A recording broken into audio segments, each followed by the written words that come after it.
There's no doubt this is an incredible product, but a lot of people, Emily, are wondering, is this an incredible business? And part of the answer comes from finding out what advertisers really think about the platform. So here's a little bit more on how the business actually works. I've always preferred the cream part of an Oreo. That's crazy. The cookie's the best part. This was the TV ad Oreo aired during the Super Bowl. But this was the Oreo ad everybody talked about, an ad made for Twitter capitalizing on the Super Bowl blackout.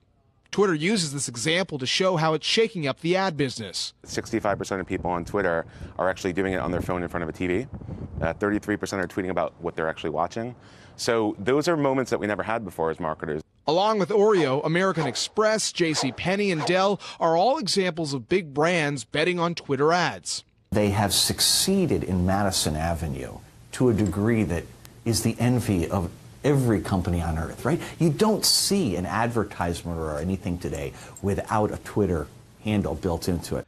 When advertisers put money to work on Twitter, they often buy what are called promoted tweets, which pop up in your Twitter feed.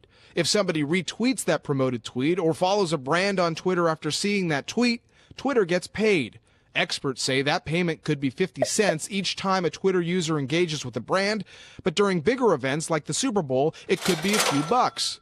Multiply that over and over again, and you start to understand why Twitter is expected to generate at least $1 billion in sales in 2014, according to Bloomberg sources.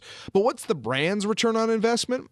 On average, when you run a promoted tweet, which is taking a regular tweet and then promoting it to more people that would be interested, we see purchase intent lifts, upwards of 40%. But to give advertisers peace of mind, Twitter recently opened its doors to outside ad partners who are helping marketers figure out if their ads are generating sales. Simon Mansell runs TBG Digital, one of Twitter's partners. He also works with Facebook. He says for big brands, it's always come down to one question.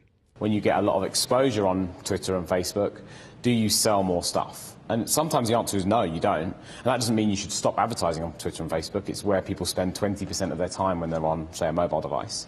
But it might mean you're not doing things quite right. As for Twitter getting it right, the sea of cash it has raised from investors affords it some wiggle room. The great thing is they got plenty of time, they got plenty of money. So I look at this and I go, they've done the hard part. Creating the Twitter brand, that was epic. The challenge of creating a business model behind it is relatively less